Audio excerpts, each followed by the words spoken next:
Hello, we are Team General Dynamics, and our project was low frequency radio frequencies over fiber optics.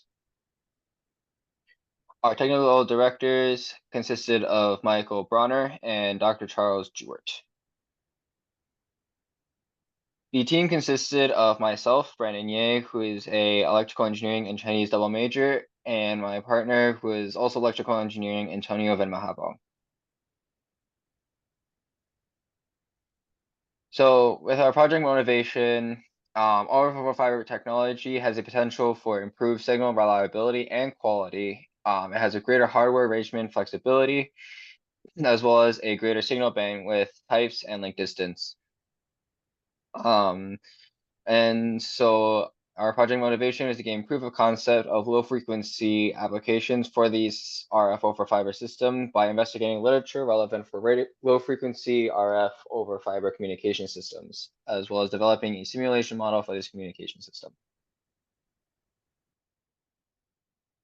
So RF over fiber is a technique that converts radio frequency signals into optical signals to transmit over a large distance, where it is converted back into an RF signal via an RX component.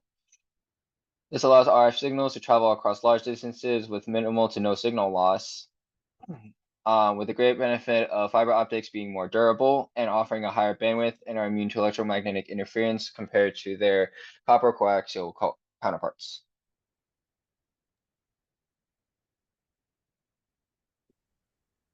So the economic impact that this project will have for the company is that it will reduce those complexities of implementing in communication system solutions compared to existing coaxial implementations. And it's by reducing the need for repeating coaxial or RF equipment. And it'll also improve the communication system's performance, distance, flexibility.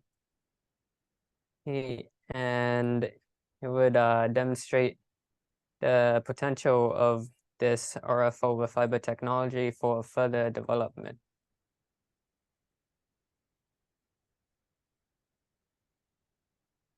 So an overview of this company. Electric Boat is a subsidiary of General Dynamics. It is the primary builder of submarines for the U.S. Navy and has a design yards and prime contractor of the Virginia-class nuclear submarine.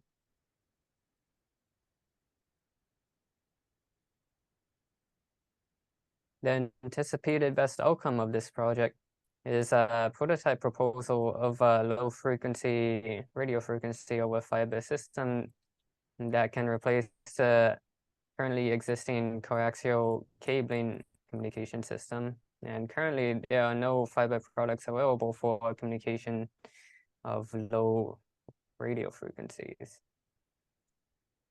And after the prototype proposal, we would also simulate a prototype system using the MATLAB and simulation in suite. And this would demonstrate the performance of the system.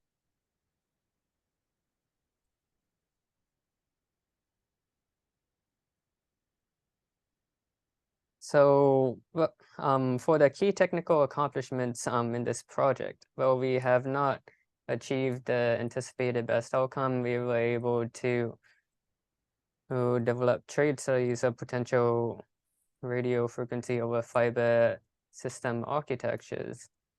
And we've began partial development of the MATLAB and Simulink model that demonstrates the radio frequency over fiber communication system technology. And so far in the model development, we've developed the radio frequency shift key input model. We've developed an in-progress model of the radio frequency to optical conversion stage, and we've also partially developed a model of the optical fiber.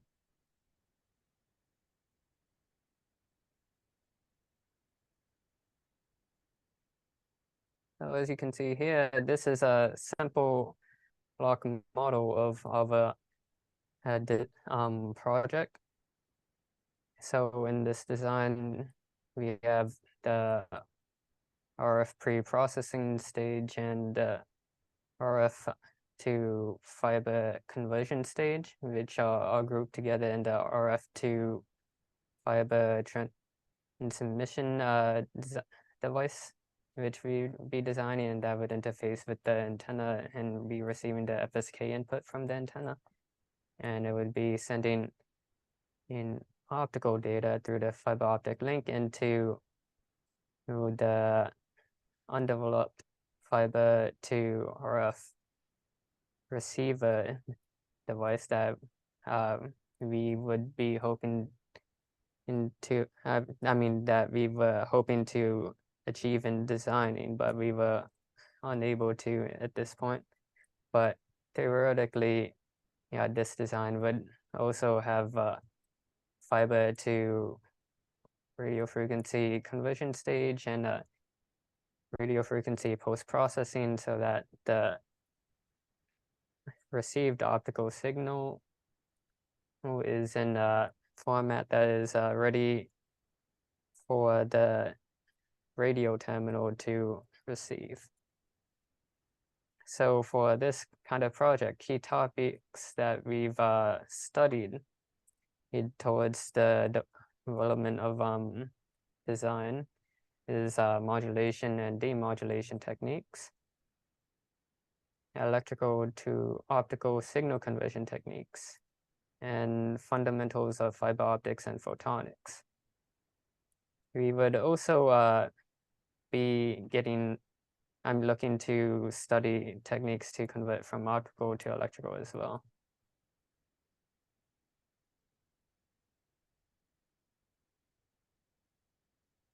So for my technical contributions, I've gained familiarity with frequency modulation techniques.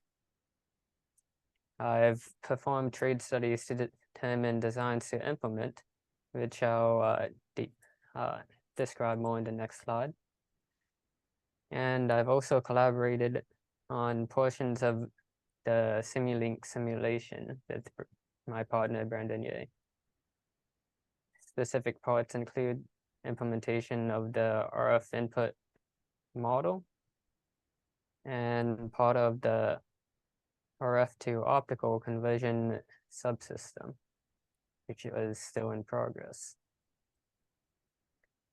But topics that require further study include demodulation techniques to complete the RF to optical pre-processing stage for the full RF to optical transmission device. We would also like to pull up further study towards modeling of real-world sources of signal noise or distortion. And optical to RF conversion techniques and characterization of link performance, such as calculation of signal delay or bit error rate.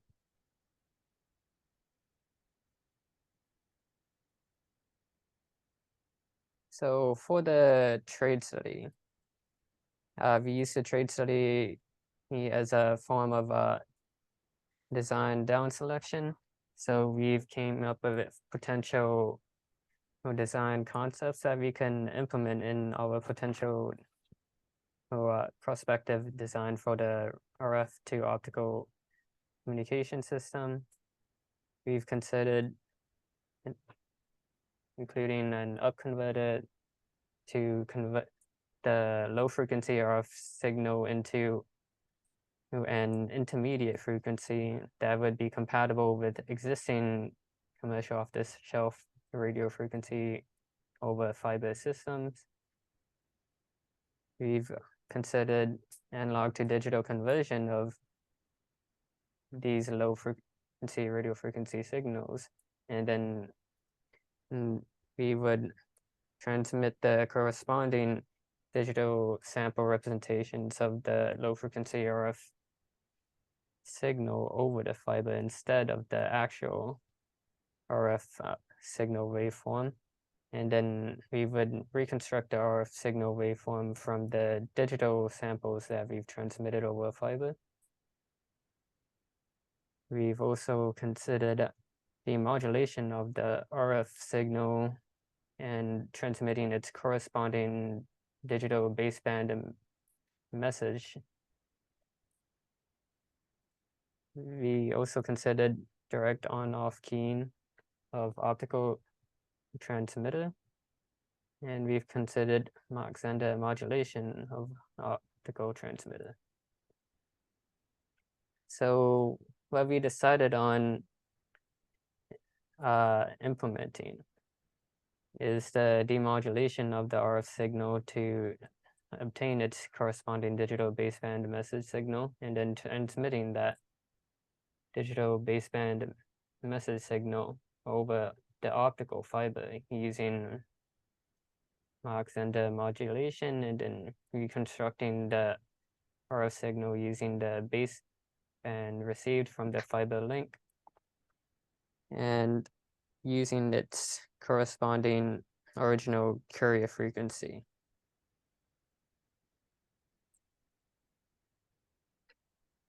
So some challenges that we faced when designing this simulation model was determining the appropriate component values to use, as well as defining appropriate factors to account for when modeling the overall system. Furthermore, training on usage of existing MATLAB toolboxes, since we've never used these toolboxes before, we had to take some time to gain familiarity with these before we started the simulation model in the first place, as well as trying to learn implementation of demodulation techniques.